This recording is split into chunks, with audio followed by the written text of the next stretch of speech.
interesting thing about this case is that everyone knows how bizarre the Manson murders were.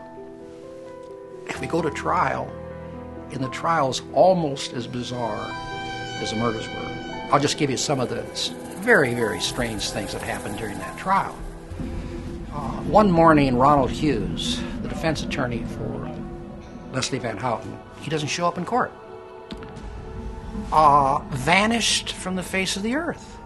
So the judge recessed the case for an entire month, hoping that poor Hughes would walk through the courtroom door one morning, but he never did. And a substitute lawyer had to be picked to take his place. Eventually his body was found out in the forest. Because of the decomposition, the Ventura County Coroner's Office could not determine the cause of death. Although Sandra Good, a member of the family, said that Ronald Hughes was the first of the retaliation murders, the implication being that the Manson family had murdered Hughes. But I mean, that's pretty bizarre. Right in the middle of the trial, all of a sudden the defense attorney vanishes from the face of the earth, and then he turns up dead. One day Manson got a hold of a sharp pencil. I don't know how he got a hold of it. And from a standing position behind the console table, he leaps over the table and he starts to approach the judge. And the bailiffs immediately tackled him and they dragged him out of court. And he shouted out to the judge, in the name of Christian justice, someone should chop off your head. Well, the judge started carrying a .38 caliber revolver under his robe in court.